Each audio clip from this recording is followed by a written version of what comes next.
그날도 시어머니는 같은 말을 3번이나 반복했습니다. 에게, 내 방 맞니? 왜 이렇게 낯설지?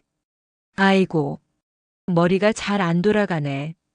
식탁 위 숟가락이 덜그럭 소리를 내며 바닥으로 떨어졌고 시어머니는 한참을 멍하니 그걸 바라보다 아무 말 없이 고개를 숙였습니다. 그 모습을 보던 자식들의 표정은 서로 달랐습니다. 누군가는 한숨을 쉬었고 누군가는 휴대폰을 슬쩍 꺼내 들었으며 누군가는 애써 눈을 피했습니다. 그리고 그 침묵 속에서 가장 먼저 나온 말은 이 말이었습니다. 이제 요양원 알아봐야 하지 않겠어? 그 순간 시어머니의 손끝이 아주 잠깐 미세하게 떨렸다는 사실을 그 누구도 눈치채지 못했습니다. 이 집에서 시어머니는 늘 구두쇠였습니다. 평생 한 번도 비싼 옷을 입은 적도 외식을 즐긴 적도 없었고 손주 용돈조차 1,000원짜리 한 장으로 대신하던 사람이었죠. 돈은 있는데 안 쓰는 거야. 아니, 있는지도 모르겠어. 저렇게 아끼다 뭐 하려고. 자식들은 어머니를 이해하려 하지 않았고 며느리들 사이에서는 이미 오래전부터 이런 말이 돌고 있었습니다. 재산은 많다는데 우리는 왜 이렇게 힘들어야 해? 며칠 뒤 어머니는 냉장고 앞에서 한참을 서 있었습니다. 문은 열려 있었고 찬바람이 거실로 흘러나왔지만 어머니는 그걸 느끼지 못하는 듯 했습니다. 뭘 찾으세요, 어머니? 며느리가 조심스럽게 묻자 어머니는 고개를 갸웃하더니 이렇게 말했습니다. 내 통장이 어디 있더라? 그 말 한마디에 거실의 공기가 순식간에 바뀌었습니다. 자식들의 눈빛이 서로를 향해 빠르게 오갔고 그날 저녁 가족단체 채팅방에는 이런 메시지가 올라왔습니다. 어머니 치매 검사 받아야 할 것 같아요. 혹시 재산 관리도 이제 위험한 거 아닌가요? 이 상태면 요양원 보내는 게 맞지 않겠어요? 그 어떤 메시지에도 어머니가 걱정된다는 말은 보이지 않았습니다. 그날 밤 어머니는 혼자 방에 누워 천장을 바라보고 있었습니다. 그리고 아무도 없는 방 안에서 아주 조용히 그러나 또렷하게 이런 말을 했습니다. 그래, 이제 볼 때가 됐구나. 그 눈에는 혼란도 공포도 아닌 이상하리만큼 차분한 빛이 서려 있었습니다. 며칠 후 치매 진단을 핑계로 자식들은 하나둘 모이기 시작했습니다. 그리고 이상하게도 그 모임의 중심에는 항상 재산 이야기가 있었습니다. 어머니 명의 통장은 어떻게 돼? 부동산은 정리돼 있대? 혹시 유언장 같은 거 써놓으신 거 아니야? 그 질문들이 오갈 때마다 시어머니는 고개를 끄덕이기도 엉뚱한 말을 하기도 갑자기 눈물을 흘리기도 했습니다. 그 눈물에 자식들은 더 확신했습니다. 정말 치매가 맞네. 하지만 그 눈물 뒤에는 아무도 상상하지 못한 연극이 숨겨져 있었습니다. 그리고 아무도 몰랐습니다. 그 집 어딘가에 100억 원이 넘는 자산의 비밀이 이미 정리되어 있었고 그 자산이 누가 받을지에 대한 결정도 이미 끝나 있었다는 사실을요. 하지만 그 유산이 자식들에게 돌아갈 거라고 확신한 사람은 아무도 없었습니다. 그날 끝까지 어머니 곁에 남아 아무 조건 없이 손을 잡아준 단 한 사람을 제외하고는 말이죠. 어머니가 흘린 가짜 눈물 뒤에 숨겨진 100억짜리 통장의 행방은 과연 어디로 향했을까요? 치매 검사를 받는 날 시어머니는 아침부터 같은 옷을 3번이나 갈아입었습니다. 이게 내 옷 맞지? 왜 이렇게 단추가 많아졌어? 말은 흐릿했지만 손놀림은 이상할 만큼 정확했습니다. 단추를 끼우는 손, 신발을 가지런히 놓는 습관, 문을 나서며 불을 확인하는 버릇까지. 하지만 그걸 이상하게 여긴 사람은 아무도 없었습니다. 사람들은 보고 싶은 것만 보니까요. 병원 대기실.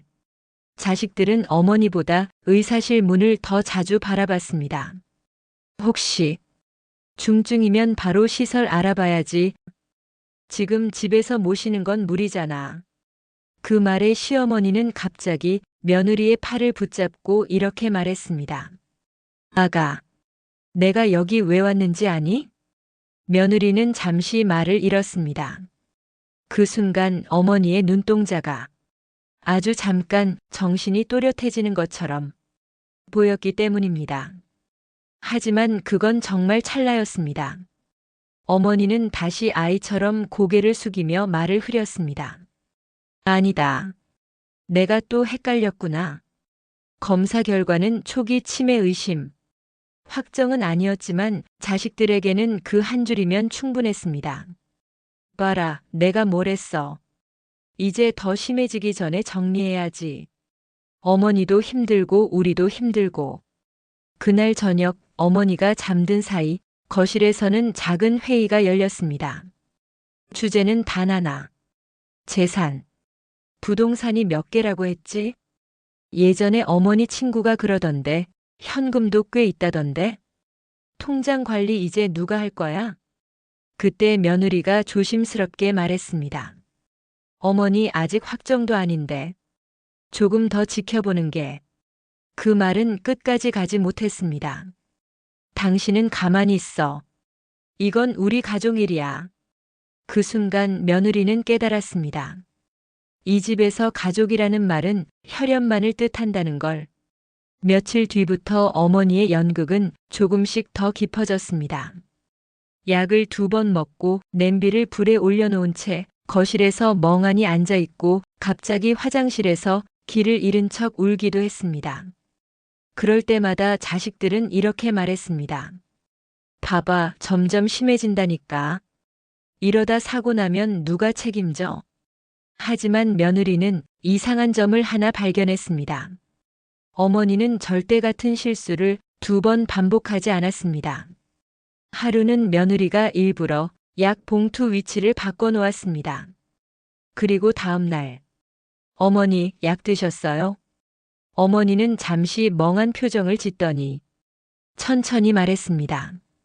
응, 먹었어. 하지만 며느리는 알았습니다. 어머니가 원래 약을 꺼내던 방향이 아니라는 걸. 그런데도 어머니는 정확히 하루치만 비워두었습니다. 그날 밤 며느리는 잠을 이루지 못했습니다. 그리고 또 하나. 어머니는 자식들이 있을 때만 증상이 심해졌습니다. 혼자 있을 때 혹은 며느리와 단둘이 있을 때는 놀랍도록 조용했고 질문에도 정확히 대답했습니다. 어머니, 이거 기억나세요? 응. 너가 결혼할 때 입었던 치마. 치매 환자가 그렇게 또렷하게 과거를 짚어낼 수 있을까? 며느리의 마음속에 작은 의문이 싹트기 시작했습니다. 그 무렵 자식들은 요양원 리스트를 하나둘 꺼내놓기 시작했습니다. 여긴 시설 괜찮다더라. 근데 비용이 꽤 나가네. 그러니까 재산부터 정리해야지. 그 말이 나오자 어머니는 갑자기 눈물을 흘렸습니다. 버려지는 거니? 그 말에 잠시 정적이 흘렀지만 곧 이런 말이 이어졌습니다. 버리는 게 아니라 보내드리는 거예요. 어머니를 위해서예요. 하지만 그 말 속에는 어머니가 없었습니다. 그날 밤 어머니는 며느리를 불러 세웠습니다. 아가, 너만 남았구나. 그리고 며느리의 손을 꼭 잡고 이렇게 말했습니다. 사람은 말이 아니라 선택으로 드러나는 거란다. 그 눈빛은 치매 환자의 눈이 아니었습니다. 오히려 모든 걸 다 보고 난 사람의 눈이었습니다. 며느리는 확신할 수 없었습니다. 하지만 이건 분명했습니다. 이 집에서 지금 벌어지고 있는 일은 단순한 병이 아니라는 것. 그리고 어머니는 누군가를 시험하고 있다는 것. 과연 이 치매는 진짜일까요? 아니면 자식들의 본성을 꿰뚫어보기 위한 완벽한 연극일까요? 그날 아침 시어머니는 처음으로 돈 이야기를 꺼냈습니다. 아주 아무렇지 않게 마치 날씨를 묻듯 말이죠. 내가 통장이 몇 개였지? 그 말 한마디에 부엌의 공기가 순식간에 얼어붙었습니다. 왜 갑자기 그런 걸 물어보세요? 어머니, 그런 건 걱정 안 하셔도 돼요. 말은 그렇게 했지만 자식들의 눈은 이미 서로를 향해 있었습니다. 그 눈빛 속에는 걱정보다 계산이 먼저 깔려 있었습니다. 어머니는 소파에 앉아 고개를 갸웃거리며 말했습니다. 이상하다. 분명히 여기 어딘가에 중요한 게 있었는데? 그 순간 며느리는 보았습니다. 어머니의 손이 정확히 거실 서랍 쪽을 가리키고 있다는 걸. 아주 잠깐 정확히 그 방향으로.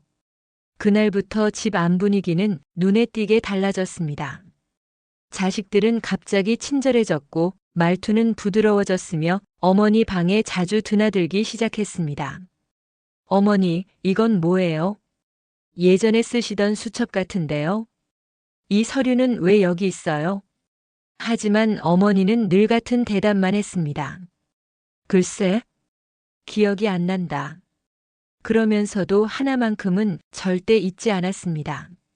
누가 어떤 질문을 했는지. 며칠 뒤 어머니는 일부러 이런 말을 흘렸습니다. 옛날에 은행 사람이 집에 왔던 기억이 나. 그 말이 끝나기도 전에 자식들은 각자 휴대폰을 꺼냈습니다. 은행 직원 방문 서비스 말이야? 혹시 VIP 전용 아니야? 그럼 액수가? 말은 끝내지 않았지만 모두가 같은 숫자를 떠올리고 있었습니다. 그날 밤 거실 불이 꺼진 뒤에도 자식들은 잠들지 않았습니다. 누군가는 서랍을 열어봤고 누군가는 어머니 방을 몰래 뒤졌으며 누군가는 등기부 등본을 검색하고 있었습니다. 그 모든 소리를 어머니는 다 듣고 있었습니다. 눈은 감고 있었지만 귀는 열려 있었습니다. 다음 날 아침 어머니는 갑자기 울음을 터뜨렸습니다. 내가 돈을 어디 숨겼는지 잊어버렸어. 그 말에 자식들의 얼굴이 순식간에 바뀌었습니다. 위로가 아니라 초조함이었습니다. 어머니, 잘 생각해 보세요. 집안에 어딘가는 맞죠? 혹시 통장 말고 현금도 있어요? 그 질문들은 너무 구체적이었습니다. 치매 환자에게 던질 질문이 아니었습니다. 그 장면을 보며 며느리는 이제 확신했습니다. 어머니는 일부러 흘리고 있었고 자식들은 스스로 걸려들고 있었습니다. 마치 낚시 바늘을 문 물고기처럼. 그날 오후 결정적인 일이 벌어졌습니다. 어머니가 갑자기 쓰러진 겁니다. 거실 한가운데서 구급차가 오고 집은 순식간에 난장판이 되었습니다. 그런데도 자식들의 대화는 이랬습니다. 혹시 이러다 갑자기 무슨 일 생기면 서류는 다 정리돼 있나? 그 말은 어머니가 들을 수 없는 복도에서 나왔지만 그 잔인함은 더 또렷했습니다. 병원 침대 위에서 어머니는 눈을 뜨지 않았습니다. 그러나 심전도 소리는 안정적이었고 의사는 말했습니다. 생명에는 지장 없습니다. 그 말에 자식들은 안도해야 했습니다. 하지만 안도보다 먼저 나온 건 아쉬움이었습니다. 그날 밤 며느리만이 병실에 남았습니다. 손을 잡고 조용히 말했습니다. 어머니, 괜찮으실 거예요. 그 순간 어머니의 손가락이 아주 살짝 움직였습니다. 그리고 눈을 뜨지 않은 채 속삭이듯 말했습니다. 아가, 다 보고 있다. 며느리는 그 자리에서 굳어버렸습니다. 이제 분명해졌습니다. 이건 병이 아니라 시험이었습니다. 그리고 그 시험의 끝에는 분명히 결과가 기다리고 있었습니다. 과연 어머니는 이 연극을 어디까지 끌고 갈 생각일까요? 요양원 계약서는 식탁 위에 놓여 있었습니다. 하얀 종이 한 장. 하지만 그 위에 적힌 글자는 이 집의 모든 관계를 산산이 부수기에 충분했습니다. 어머니, 여기만 사인하시면 돼요. 큰아들은 펜을 쥔 채 어머니 손 가까이로 밀어놓았습니다. 어머니는 그 펜을 한참 바라보다가 고개를 들었습니다. 이게 뭐 하는 거지? 그 질문은 너무도 또렷했습니다. 하지만 아무도 그 또렷함을 이상하게 여기지 않았습니다. 요양원 들어가시는 거예요. 어머니를 위해서예요. 집에서 모시기엔 이제 위험하잖아요. 위험.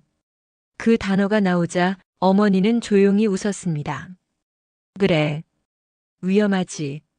그 웃음은 기묘하게도 체념 같지 않았습니다. 며느리는 그 자리에 서서 아무 말도 하지 못했습니다. 이미 분위기는 결정이 끝난 사람들의 표정이었기 때문입니다.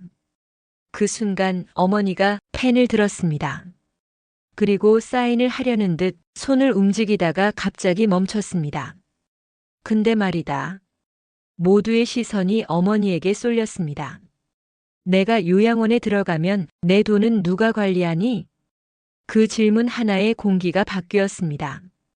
그건 우리가 알아서, 형제끼리 상의해서. 말은 흐려졌고 눈은 흔들렸습니다. 어머니는 그 모습을 하나하나 담듯 바라보다 천천히 말했습니다. 그럼 너희는 날 맞는 게 아니라 내 돈을 맞는 거구나. 그 말에 잠시 침묵이 흘렀지만 곧 이런 말이 튀어나왔습니다. 어머니, 그런 말씀이 어디 있어요? 지금은 그런 걸 따질 때가 아니잖아요. 그날 밤 형제들 사이에 처음으로 노골적인 말다툼이 벌어졌습니다. 내가 장남이야. 그래서 뭐? 그럼 내가 어머니 모셔? 돈은 똑같이 나눠야지. 그 싸움의 중심에는 언제나 숫자가 있었습니다. 사랑은 없고 책임은 미루고 계산만 남아 있었습니다. 그 와중에 어머니는 조용히 방에 앉아 작은 수첩을 펼쳤습니다. 그 수첩에는 날짜와 이름 그리고 짧은 메모가 적혀 있었습니다. 큰아들 병원 안 옴. 둘째 통장 먼저 물음. 며느리 손 잡아줌. 어머니는 그 글을 바라보다 조용히 중얼거렸습니다. 다 적혔구나. 며칠 후 결정적인 사건이 터졌습니다. 어머니가 현금 봉투를 떨어뜨린 겁니다. 거실 한복판에서 봉투 안에는 수표 한 장이 들어 있었습니다. 금액은 아무 말도 필요 없었습니다. 그 숫자를 보는 순간 자식들의 숨이 동시에 멎었습니다. 이게 얼마야? 어머니는 아무렇지 않게 말했습니다. 아, 그거? 까먹을까봐 조금 꺼내놓은 거야. 조금. 그 단어는 그날 밤 모든 형제의 잠을 깨웠습니다. 그날 이후 자식들은 완전히 달라졌습니다. 목소리는 낮아졌고 말은 더 달콤해졌으며 어머니를 부르는 호칭마저 바뀌었습니다. 어머니에서 엄마로. 하지만 그 엄마라는 말에는 온기가 없었습니다. 그리고 마침내 어머니는 마지막 미끼를 던졌습니다. 나 말이다. 유언장 써놨다. 그 말이 끝나자 집안은 완벽한 침묵에 빠졌습니다. 어디에? 언제? 누구한테 맡겼어요? 질문이 한꺼번에 쏟아졌습니다. 어머니는 그 질문들을 듣고 고개를 저었습니다. 기억이 안 난다. 그 말에 자식들의 얼굴은 처음으로 공포에 가까워졌습니다. 그날 밤 며느리는 어머니 방 앞에서 한참을 서 있었습니다. 그리고 조심스럽게 문을 두드렸습니다. 어머니, 저예요. 문이 열렸고 어머니는 조용히 말했습니다. 아가, 이제 곧 끝난다. 그 눈빛에는 망설임이 없었습니다. 이미 결정은 내려져 있었기 때문입니다. 100억 자산의 유언장은 과연 어디에 숨겨져 있을까요? 유언장 공개를 하루 앞둔 밤 집안은 이상할 만큼 조용했습니다. 너무 조용해서 시계 초침 소리마저 크게 들릴 정도였습니다. 어머니는 방 안에서 작은 서류 봉투를 꺼내 한참을 바라보고 있었습니다. 그리고 천천히 문을 열었습니다. 아가, 들어오너라. 며느리는 숨을 고르며 방 안으로 들어갔습니다. 어머니는 불도 켜지 않은 채 의자에 앉아 있었습니다. 아가, 내가 언제부터 이런 연극을 시작했는지 아니? 그 질문은 치매 환자의 말이 아니었습니다. 너무 또렷했고 너무 정확했습니다. 며느리는 아무 말도 하지 못한 채 고개만 끄덕였습니다. 병원에서 의사가 뭐라 했는지 기억하느냐? 초기 의심이라고. 그래. 확정은 아니었지. 어머니는 조용히 웃었습니다. 그 한마디면 사람을 속이기에 충분하더구나. 어머니는 천천히 말을 이었습니다. 나는 치매가 아니다. 그 한 문장은 방 안의 공기를 완전히 바꿔놓았습니다. 다만 사람이 돈 앞에서 어디까지 변하는지는 보고 싶었지. 며느리는 손을 꼭 쥐었습니다. 어머니. 그럼 왜? 어머니는 말을 끊지 않았습니다. 평생 아끼며 살았다. 구두쇠라는 말도 수없이 들었다. 그리고 조용히 말했습니다. 그 덕분에 100억이 넘는 자산을 지킬 수 있었지. 어머니는 서류 봉투를 며느리에게 내밀었습니다. 그 안에는 정리된 자산 목록이 들어 있었습니다. 건물, 예금, 신탁, 보험. 모두 치밀하게 정리된 숫자들이었습니다. 자식들에게는 말하지 않았다. 말하는 순간 그 돈은 사람을 바꿀 테니까. 어머니는 잠시 말을 멈췄다가 이렇게 덧붙였습니다. 아니, 이미 바뀌어 있었지. 며느리는 그제야 이해했습니다. 그동안의 가짜 눈물, 엉뚱한 말, 흘린 정보들. 모두 계산된 장면이었다는 걸. 아가, 난 오늘 밤 결정을 끝낼 거다. 유언장은 이미 써놨고 내일 공개된다. 어머니는 며느리를 똑바로 바라보며 말했습니다. 너는 아무 말도 하지 말아라. 그 말은 부탁이 아니라 부여였습니다. 그날 밤 며느리는 잠들지 못했습니다. 머릿속에는 어머니의 말이 계속 맴돌았습니다. 사람은 말이 아니라 선택으로 드러난다. 그리고 그 시각 거실에서는 전혀 다른 선택들이 오가고 있었습니다. 유언장 전에 어머니 서명 다시 받아야 하는 거 아니야? 지금 상태면 법적으로 문제될 수도 있어. 그 말들은 사랑이 아니라 보험이었습니다. 며느리는 그 소리를 방 안에서 모두 들었습니다. 그리고 알았습니다. 내일 이 집은 완전히 무너질 거라는 걸. 어머니는 불을 끄고 침대에 누웠습니다. 그리고 아무도 없는 방에서 조용히 중얼거렸습니다. 이제 끝까지 보자. 유언장 공개의 순간 누가 웃고 누가 무너질까요? 유언장 공개 날 아침 집에는 사람이 많았지만 온기는 없었습니다. 형제들은 검은 옷을 입고 거실에 나란히 앉아 있었고 탁자 위에는 봉인된 서류 봉투 하나가 놓여 있었습니다. 어머니 컨디션은? 오늘은 좀 조용하시네. 그 말들은 안부처럼 들렸지만 모두가 같은 걸 기다리고 있었습니다. 결과. 변호사가 입을 열었습니다. 고인의 유언에 따라 이 자리에 모이셨습니다. 고인이라는 말에 며느리는 잠깐 숨이 막혔지만 어머니는 소파에 앉아 조용히 그 장면을 지켜보고 있었습니다. 눈은 흐릿해 보였고 입술은 굳어 있었지만 그 표정은 이상하리만큼 평온했습니다. 첫 번째 조항. 변호사가 서류를 넘겼습니다. 본인은 자신의 건강 상태와 판단 능력이 온전함을 밝힙니다. 그 순간 자식들의 얼굴이 동시에 굳었습니다. 치매 진단은 확정이 아니었으며 본인은 의도적으로 혼란스러운 언행을 보였음을 기록합니다. 정적. 숨소리조차 사라진 거실에서 변호사의 목소리만 또렷하게 울렸습니다. 이른바 치매 증상은 자녀들의 태도와 선택을 확인하기 위한 시험이었습니다. 큰아들이 자리에서 벌떡 일어났습니다. 이게 무슨 말이에요? 어머니 지금 농담하시는 거죠? 그때 어머니가 천천히 고개를 들었습니다. 농담 아니다. 그 목소리는 그 어떤 순간보다 또렷했습니다. 난 멀쩡하다. 그 말 한마디에 그동안의 모든 장면이 한꺼번에 무너졌습니다. 변호사는 담담하게 이어갔습니다. 본 유언은 공증을 마쳤으며 법적 효력을 완전히 갖추고 있습니다. 본인은 자녀들이 보여준 선택과 행동을 모두 기록했습니다. 그 말과 함께 사진과 메모가 테이블 위에 놓였습니다. 요양원 계약날 서명만 재촉. 병실에서 재산 먼저 언급. 현금 봉투 후 태도 변화. 자식들은 말을 잃었습니다. 변명할 틈도 부인할 틈도 없었습니다. 그리고 마지막 조항이 읽혔습니다. 본인의 총 자산 약 100억 원은 자녀들에게 상속하지 않습니다. 그 순간 누군가 숨이 막힌 듯 의자에 주저앉았습니다. 대신 변호사의 시선이 며느리를 향했습니다. 본인을 끝까지 사람으로 대해준 단 한 사람에게 상속합니다. 거실의 모든 시선이 며느리에게 꽂혔습니다. 어머니는 천천히 일어나 며느리 앞에 섰습니다. 그리고 두 손으로 그 손을 꼭 잡았습니다.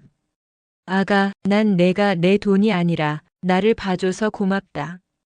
며느리의 눈에서 눈물이 흘러내렸습니다. 이 돈은 내 인생을 묶으라고 준 게 아니다.